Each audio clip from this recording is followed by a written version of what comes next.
Isang magandang umaga po sa inyong lahat sa pagbabalik. December 10, 2024. Ngayon ako ay kumakaway sa inyo. Halina kayo sa Galing Bulacan, nagagampanan ni Mother Paring. Dahan-dahan yung mauunawaan kung ano ang kahulugan at dahil na naganap sa aking buhay. Hindi ako tumatalikod, lalo akong maharap ngayon sa pagkasalukuyan. Dahil idadatig ko na po sa inyo ang aking pangalan at tatak kung bakit ako naging Mother Paring. Sa pagkasalukuyan, ngayon ninyo maiintindihan ang pakaliwa at pakanan at ang kahulugan ng pangalang Mother Paring. Kaya dahan-dahan po nating hahawanin ang tabing na kumbaga sa aparador. Punong-puno ng mensahe ang aking dala sa inyo. Na dito po nanggagaling lahat ang aking sinasabi. Siyempre naman, maiisip ninyo, mahirap unawain ang mga letra na aking pinawawalan sa araw-araw. Pero magkaganon pa man po, hindi ako tumatalikod sa mamamayang Pilipino sa aking nalalaman. At ito ipadarama ko sa inyong lahat ang kahulugan at diwa ng isang babaeng 15 beses ipinako sa krus at nagkaroon ng karanasan ng pagtulog ng 4 na gabi at 5 araw na ang lahat ay aking naguhitan. At dito ko rin po pasisimulan kung ano ang pasimula sa aking bilang pagkatao 4 na taon hanggang sa 84. Kaya pansamantala ko pong ipinapaliwanag sa inyo sa aking pagbabalik. Ang ibig po palang sabihin nun, binigyan lang po ako ng isang marinding sandaling pamamahinga. Kaya kayong lahat na nagmamahal sa Mother Paring ay masisilip niyo muli kung ano ang kasaysayan at kung ano ang dapat na hindi makalimutan kay Mother Paring sa pangyayari sa kanyang pagkatao bilang isang babae na naging isang nagkaroon ng taglay na magandang tatak na bigay ng ating mahal na Panginoon, na binigyan ng diwa at hiwaga na utosang manggamot sa buong karamdaman ng mga tao na mahirap paniwalaan. Kung sakali man po na kasalukuyan na ipinaliliwanag ko ang lahat ng bagay sa aking kasaysayan, dapat niyo po itong malaman. Dahil dapat maintindihan ng buong mga tao ang naganap sa aking buhay na hindi biro, hindi pagkukunwari at talagang hulog ng Diyos sa liwanag ng tao, liwanag at ilaw sa mundo. Kaya ang Mother Paring ay uupo na sa ngayon dito sa korona ng tagumpay na dito ninyo matutuklasan. At lalo naman ako na nagpapaliwanag sa inyo na huwag niyong kalilimutan ang Facebook at YouTube ng Mother Paring. At kapag ito, dahan-dahan yung pinagtiyagaan, talaga namang mamumulat ang inyong isipan. At kayo mismo ang magsasabi, totoo ba itong kay Mother Paring? Ang sagot ko sa inyo, ang sagot sa inyo ng aking mahiwagang nalalaman, hindi biro mga anak, kung paano ginampanan sa pamamagitan ng hudyat ng Diyos, dahan-dahan ipinaliwanag sa 15 beses na tawag ng Diyos sa krus. Kaya ako'y mulit-muling nagpapaliwanag kung sakali man na ako'y nakita niyo na at nakapagbigay pasakali na ako at nakapagpasabog na ng maparakaraming balita. Pero ngayon nyo tataluntunin kung paano himay-himayin na para hanapin ang tunay na katotohanan. Sasabihin ko sa inyo ang katotohanan na tayong nabubuhay sa mundo, hindi nawawala ang pag-aaral, pagsasaliksik ng tunay na katotohanan. Pero pag ito ay ating natalunton, malalaman natin ay yanig ng katotohanan. Tumayo ako sa inyo para sabihin ko sa inyo na sa pagkaganap kong ito tunay naman na umindayog ang aking buong katawan. Na nait-nait, mabuhay, mamatay, taob ang laban. Pero magkaganon pa man, ngayon ako nakangiti sa inyo na heto ang Mother Paring, nagpapakilala na ipapaliwanag na niya ang galing ng Bulacan sa naganap sa Milagro dito sa lugar ng Kapitangan, San Fernando, Cotuig, Pampanga, sa lahat ng aking ginampanan ng mga krus, sa aking mga tinalunton na dahan-dahan ko ipaliliwanag. At ang ibig sabihin muli natin bubuksan ang damdamin natin sa yanig ng Bulacan. Kaya hali kayo, makinig kayo at uumpisa natin itong dahan-dahan. Huwag kayong magsasawa sa kadahilanan. Kapag ang lahat ng letra ng Panginoon inyong natalunton, sasabihin nyo na oo nga, makatotohanan sa kadahilanan na si Mother Paring ay hindi nag-aral, si Mother Paring ay mahina ang pinag-aralan. Pero sa pangkasalukuyan ngayon, sabi nga, si Mother Paring ang dinadayo. Kaya lang si Mother Paring ay umiganda, pero magkaganon pa man. Ipapakilala pa rin ni Mother Paring sa pamamagitan ng Diyos kung sino ang nagbibigay sa kanya ng mga letra. Makinig kayo at babasahin ni Mother Paring ang letra. Ito ang sabi. Ako anak ay narito, muling tumindig sa inyo. Binalikan ko kayo aking mga anak para maintindihan nyo ang buhay sa mundo. Hindi po pwede aking mga anak na ganyan-ganyan lang ang gulong nyo. Kinakailangan mula puno hanggang dulo maintindihan ninyo. Kaya kung si Mother Paring man ay guguhit, ngayon nyo maiintindihan. Pulos ito may patotoo, pati mga nakasama niya sa kanyang pag-usar. Kaya kung kayo man ay binalikan, sa araw na ito, January 10, 2024, muli magpapakilala ang Mother Paring. Sa bagay, naririto ako sa inyo, nakangiti ako. Kilala niyo ako sa tunog ng Mother Paring, Amparo Santos sa Facebook. Pero ngayon, dadahan-dahanin na, hahawanin na ang ubod, pasimula, puno, hanggang dulo.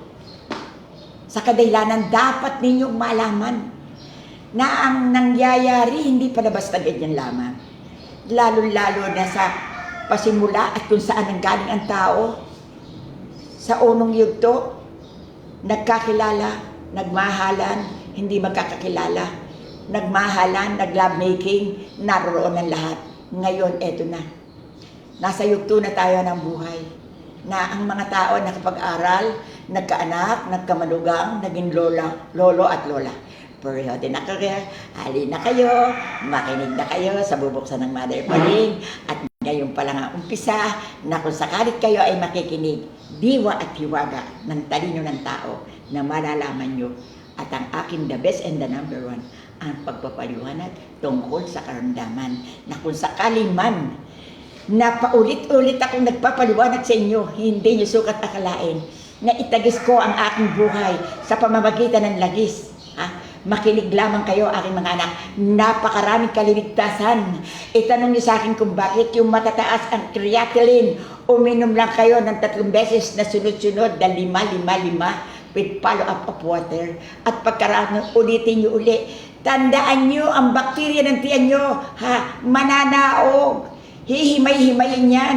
Manggagaling dito. Kasi ang tiyan ng tao, eto lang ang puno ng medidensya.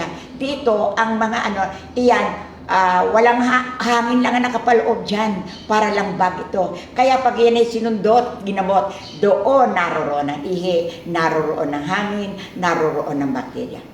Sinamantala ko kayo sa pagkakataong ito. Kung sakali man ang Mother Paring, ilang araw kayong nauhaw, pero ang sagot ko sa inyo, heto na muli ang Mother Paring, magpapainom na muli ng tubig sa tao sa paniniwala. Sa kabila ng lahat, ang aking hinuhuli dito, alam niyo ba, yung walang pera, yung nagdadasal, yung naniniwala, yung hindi gumagawa ng masama sa kapwa. Hindi masyadong mapag-imbot. Hindi baling gumawa ng kasalanan, kapra-kapraso lang. Huwag naman yung susuklulan. At ang aking pananawagan ng Mother Paring ngayon, natutuklasin yung dahan-dahan, tungkol sa paggawa ng kabutihan. Hindi naman pwede na kayo magbait-baitan. Hindi naman kayo pwedeng magdunong-dunugan. Hindi naman kayo pwedeng makialam. Ano gagawin nyo? Lumakad kayo sa perfect na daan at daan ng Diyos ang inyong makikita. Na ang ibig sabihin, kahit kayo ay nag-aral, marunong kayong lumakad ng diretso at marunong din kayo umatras. Di ba kayo nagagalak? Kung sakali man ang Mother Paring na mahinga. Ngayon, heto na naman muli. makikipagkita sa inyo. Ha? At ipapaliwanag ni Mother Paring ang oso ng sakit sa ngayon. Nalulungkot ang Mother Paring, kaya ngayon bubuksan muli ang tabing para maintindihan nyo. Ang akin sasabihin, maniwala kayo, hindi masama. Hindi kayo maniwala, wala kayong tama. Kaya lumugan na kayo sa maniwala. Tignan muna nyo ang diwa at hiwaga at kung ano ang nilalaman ng kanyang babrasuhin sa harapin sa 2024. Haharapin ni Mother pa rin yan. Kaya kung sakali man, marami kayo na nagbubulong-bulungan na tignan na ba si Mother pa rin, ang sagot ko sa inyo, muli akong titindig para kayo ay senyasan. Para muli ako magtatatag ng bandera ng tagumpay para sa mga karamdaman. Huwag kayong manghihina ang loob ninyo. Ipaglalaban nyo ang karamdaman. Kayong mga nakaregla na magpapadialysis, magdasal muna kayo, uminom muna kayo ng langis. Gamitin nyo muna yung abilidad. Huwag basta nagbara lang ang ihi, nagbara lang sa similya, dialysis. No. Kapag kayo ay na-dialysis na, naroroon na ang compound ng pagdurusa. Kadiliman ng tahanan. Kalungkutan, wala nang makakain sa kusina. Sa madaling salita, ang aking binuksan ngayon sa araw na ito, kumbaga at mahaba, makinig kayo. Dahil iyan nyo ito, iayos nyo ito, at ito ay makikita nyo sa YouTube. Kung sakali man, alam nyo ba, nakiramdam ako sa daluin ng mga tao, ng mga balita, ng mga nangyayari. Pero napag-aralan ko, mga minamahal kong nanunood sa akin, at lalo na nakipagkaisa sa akin sa naging followers ko. Binabati ko kayo. Ipagpatuloy natin ito. Alam nyo ba? May tama tayo. May panalo tayo. Kasi pag hindi tayo naniwala sa letrang ito, alalahanin nyo, ang aking hinaharap sa inyo, hindi ko alam ang sinasabi ko. Pero basta nakadantay ako sa iwaga ng Panginoon, heto na yan. Kaya isang liwanag, ilaw ng mundo, makatotohanan, makatarungan. At kung kayo'y naririyan na kayo'y may sasabihin sa akin, pwede ba? Huwag mo na kayo magsalita. Kasi ako'y naririto, 38 na ako na nakikipaglaban. Kayo'y ngayon pa lang. Ang ibig sabihin, yung aking napagdaanan, hindi pa yun nararating. Kumbaga sa isang nag-aral, ang aking experience, hindi niyo kaya. Walang iniwan din lang ito sa pag-aral ng engineer. Magaling kayo sa papel. Pero, mahina naman kayo sa experience. Kaya pag nagtalo ito, tama't marunong kayo sa papel dahil kayo na experience. Kaya ang aking paliwanag, nagagalak din akong ibalita sa inyo na sa aking pagpapahayag na ito sa buong kapuluan, nagturo ako sa maraming tao with labatiba. Nagtiyaga ako kahit ako pinagpapawisan. Pero ngayon, bilang ako ay naging isang mother pa rin, meron na rin akong tinuturuan dito na ng marunong ng pamamaraan. Kaya lang, ang aking request sa kanila, huwag kayong hahawak ng mabibigat. Pero ang sabi ko sa kanila, slide lang hahawakan nyo at puro di papel. Kaya kung sakali man, huwag kayong malungkot. Ang pagtindig kong ito, hindi pala mauubos ang kumpul ni Mother pa rin. May sasanga pala ito. May tutubo, may mag-uugan. Kasi kung iisipin mo, almost 38 years na naganap sa buhay ng Mother pa rin, na maraming hinawakang mga tao. At sasabihin ko rin sa inyo na uugatin ko sa inyo ang aking pasimulan. Ako si Mother pa rin na binigyan ng Diyos ng paggagamot sa pangkalusugan ng buong pangkalalakihan at pangkalalakihan. Kaya kung ako man ay nagkukwento, ako man ay nagpapaliwanag sa inyo, ngayon ko ipaliliwanag sa inyong dahan-dahan na sa biyaya na nalalaman ng ating mahal na Panginoon, binibilangan niya ako. Ipalimbawa mo, ang karamdaman nyo lang yung sa kababaihan. Dito yan, ito paliliwanag ko sa inyo. Ang karamdaman ng kababaihan, makinig kayo. Left, right. Ito, 1/4 of the body. Back. Itong 1/4 na ito, itong middle na ito sa center, sasakit yan. Sasakit, parang may balatay sa likod. Pagkatapos ito, magkakaroon ito ng balatay na napakasakit hanggang tuhod. Hanggang dyan. Pagkatapos yan, mamaga na tuhod. Ano mangyayari? Nakapukok na yan. Hindi na makalakad. Mga minamahal kong nakikinig sa araw na ito, sa Agis, bakterya lang yan. Ang pinaka-regalo ko sa inyo, uminom kayo ng 6 na kutsara, 5, 4, huwag niyong biglain.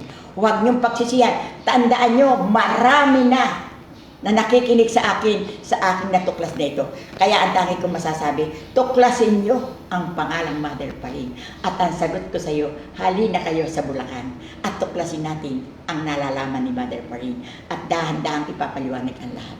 At lalo naman sa kalalakihan. Ako ay namamanhikan sa mga senior citizen. Huwag kayong masyadong malungkot.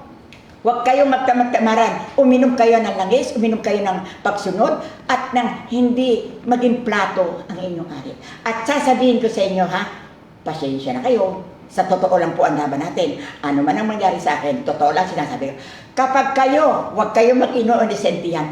Pag ang ari nyo etapon na ganyan, prostate na po yan. Ang ibig sabihin niya, pumaloob ng lahat ng bakterya doon. Sa aking nalalaman, binigyan ako ng Diyos na 750 cm. Kaya sinusukat ko po yan. Ito, ang ginagawa ko, binabaliktad ko lang po yung ilalim. Nahahagod ko po yan. Napalalabas ko po yan ng aking nalalaman. Pero po sa ngayon, kung sakali man na ako'y nabuksan ngayong araw na ito, mga minamahal kong kapatid, huwag kayong matutuusin sa konting halaga. Ipaghalimbawa mo ba, kayo ay gumastos na halagang 10,000 sa mga gamit na gagamitin niya, yung papahihinayangan nyo. Samantalang kung hindi niyo sasandan, lalala kayo, mamanasin kayo, mabubulsol kayo. At na-discover ko rin ito sa pamamagitan na aking nalalaman. Kaya hindi masama ang magtanong. Sabi nga, magtanong tayo nang maintindihan natin ang pakaliwa at pakanan. Kaya ang aking regalo sa inyo sa karamdaman ngayon, lalo yung halimbawa mo, punong-puno yan. Na-discover ko rin yan. Hangin lang pala sa loob yan. At dito ko nalaman na dito sa part nito, naiipon pala yung 10 bato. Ang ibig sabihin, hindi bato. Tumining na parang tain ng kambing. Nakukuha yan dito sa lahat na yan. Kaya ako, naririto ako sa inyo.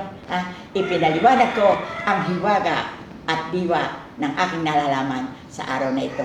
Kasi kung sakali man na marami kayo naririnig na balita, mga anak na nabilang, kumukumpas ang Mother Parin. Very special itong binibigay ko sa inyo. Lalong-lalo na sa kolon. Huwag kayong magpawala ng langis. At ito ang magbibigay sa inyo ng bisa. Huwag kayo agad-agad matatakot. Hindi ninyo alam, kaya pala nagkakaganyan. Kapag may kolon kayo, may komplikasyon din dito sa baga. Kasi yung bakterya buusok. Kaya binuksan ko ang inyong damdamin. Kaya kung sakali man na ako ay dumadaw sa inyo sa araw na ito, sasabihin ko sa inyo, hindi pa tapos ang Mother Parin. Ito pala may kumpul pa, may sanga, may papel. Kaya kung wari mo na medyo huwag kayo mag-alala, marami kasing bumubulong yan tapos na si Mother Parin. Hindi pa tapos. Kahit na si Mother Parin, halimbawa mo, humina na siya. Basta unay Diyos, umaandar ang bibig niya, kaya pang magpaliwanag sa tao. O diba? Di ba kayong natutuwa sa aking pagdalaw na ito? Na ito po ang mensahe ng ating Panginoon sa araw na ito. Kayo ay gumising, ako'y naririto. Nagbigay ako sa inyo mga anak ng senyas sa karamdaman ng tao. Ang karamdaman ng tao, mahirap prasuhin, totoo. Pero ang kalikasan ng mundo, madaling gampanan para sa tao. Kaya kung kayo man ay binuklat, mga anak ay pakinggan. Dahan-dahan mo ding bubuksan ang tabing ng taga-Bulacan. Kaya ang tangi kong masasabi sa inyo sa araw na ito, makinig kayo. Galing ng lugar ng Bulacan sa panggagamot. Maiintindihan nyo sa esplikasyon na mapagagaling nyo ang sarili nyo sa pamamagitan ng inyong karunungan. Hindi puro yung may naramdaman lang kumuluan yan, may naramdaman lang na parang may hangin sa matres, at hindi lamang yan. Nananawagan ako sa mga babae na nagbubuhat ng mabibigat. Meron akong sikreto na nalalaman dito sa 10 tawagin kay buwak. Rektahan na po tayo, hala na tayong ligulig. Buwak. Kaya kinakailangan ito, pag-aralan ninyo mabuti. Kapag pala ang buwak tumubo sa isang babae, Yan pala, maraming bakterya, kaya bumabaliktad. Kaya ngayon, ano na naman ang natuklas ninyo? Langis with langis coconut oil. Ang Mother Paring na naririto at nangungusap. Samantalang binasa ni Mother Paring ang maririing pangungusap ay ganito. Mga anak, ako'y sadya naman rin din yung pakinggan. Ako'y nahahabag at nahahambal sa inyong katatayuan. Kaya si Mother Paring ng Bulacan ay tumindig muli dito sa Bulacan para magpaliwanag ng isa-isa na inyo naman pakikinggan. Matapos na ito'y narinig ninyo, mga anak ay naririto. Ang liwanag ng kandila, ito anak ay pakinggan nyo. Basta ang titignan nyo, ang liwanag, huwag ang dilim. Kasi pag ang dilim ang namayani sa inyo, wala na. At isesenyas ko rin sa inyo ang tungkol sa panaginip. Ang iba nito ay ala-ala. Ang ibig sabihin sa naabot ng aking nalalaman. Ganito pala ang buhay. Kasi kaya ako napaliwanag sa inyo. Naging karanasan ko na ako'y pinatulog. Sabi ko nga, nakarating ako sa inyo, walang kokontra. Kasi inang naging karanasan ko eh. Ako lang namang mag-isa nagkukwento sa inyo. Eh dahil kung gusto nyo, maniwala kayo kung ayaw naman kayo huwag. Yan palang ating mga anak na yan. Tayong mga inay mamamatay. Hanggang langit pala dala natin ang ating mga anak. Binibilang natin sila. Kaya kung sakali man, hoy, kayong mga anak, intindihin nyo ang inyong magulang. Alam nyo, nung kayo'y bata, nilamok, ayaw kayo padapuan. Sa oras, nagkumakarat at papakulo ng tubig, pag kayo may sakit na, hindi na malaman ang gagawin. Kaya huwag kayong ganyan sa magulang. Kung sakalit bandit at sadyang naririto, ugnay-ugnay ang balita ng isang babaeng milagro. Mother Paring ng Bulacan, hindi natin pag-uusapan ang kung ano at kung saan at ano ang dahilan. Kaya kayo ay gumising sa aktibong naririto. Muling titindig ang Mother Paring. Sana naman subaybayan nyo sa YouTube, sa Facebook, at marami kayong matututuhan ng mga bagay-bagay na ito, hindi katang-isip ni Mother Paring, kundi ito ay letrang nalaog dito sa lupa. Sa pamamagitan ng langit at lupa, ang Diyos ang patnubay. Kaya kung sakali man sa araw at oras nito, na bumabati ako sa lahat, ayusin natin ang daan, ayusin natin ang buhay, ayusin natin ang ating pangangatawan at lahat ng bagay sa ating buhay para hindi tayo malukso sa kalungkutan. At ang gusto, kung kayo may pinag-usapan, daanin nyo sa lumanay, walang kagalit. Kaya lang sana naman, huwag nyo nang daanan paulit-ulit ang masamang ginagawa sa kapwa. Yung siraan ng siraan, naku! Alam nyo, sasabihin ko sa inyo, Mother Paring ng Bulacan, huwag na kayong lumugar doon. Kung bagamat maraming mga nag-aaral tungkol sa kanyang nalalaman, magkanya-kanya tayo. Hoy, huwag nyo akong pakialaman dahil ito nalalaman ko. Hindi ko kayo pinagbabayad sa aking nalalaman. Isisiwalat ko lang po sa inyo ang aking nalalaman. Dahil naghahabol-dibol si Mother Paring sa nalalabi niyang buhay. Kaya ngayon, kung sakali man narinig niyo Mother Paring, si Mother Paring ay alerto na sa lahat ng bagay. Ano man ang mangyari sa kanya, tanggap niya na. Ano man ang mangyari sa kanya, tanggap niya na. Iwanan ng pamilya, iwanan ng mundo, isarado ang pinto, wala nang kausap. At ang sabi ko sa Panginoon, Panginoon, ikaw po ang nais ko. Ilayo mo po ako sa gusot at kamalian.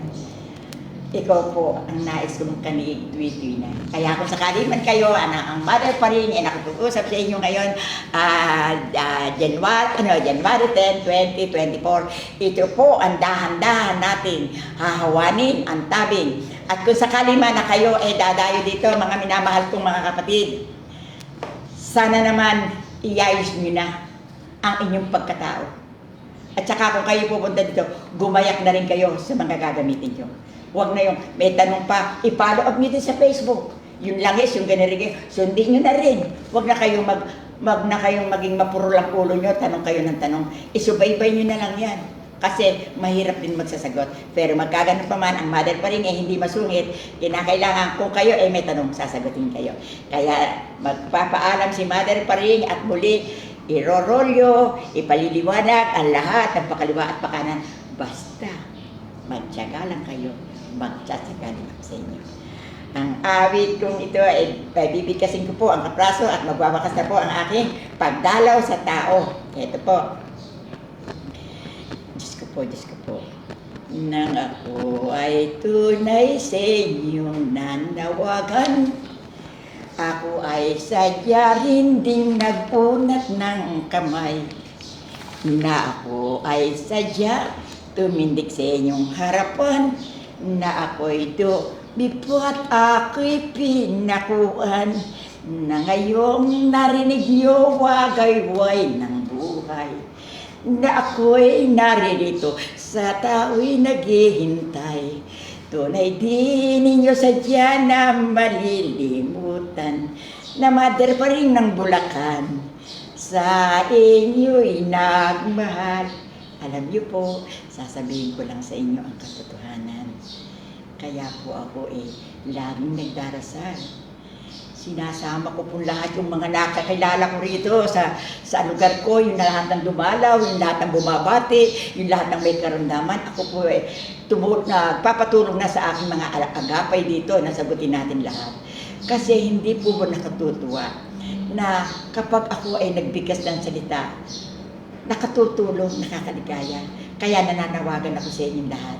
Sana sa aking kaprasong pagsasalita sa inyo, huwag niyong mamasamain. Kasi mapupulot niyo ang maganda at hiwaga ng buhay sa mundo. Hindi niyo ba alam? Squatter lang tayo dito. Aalis din tayo lahat. Din masarap, mayroong pagtalikod natin. May magandang bakas ng alaala. Kung ang mga tao ay nagagalit sa inyo, huwag kayong magalit. Basta, ang sabihin nyo, kayo nasa malinis na daan. Kaya kung kayo man ay inabitan ko, palakpakan nyo naman ako sa mga bawat bahay nyo dyan. Nguli akong dumalaw.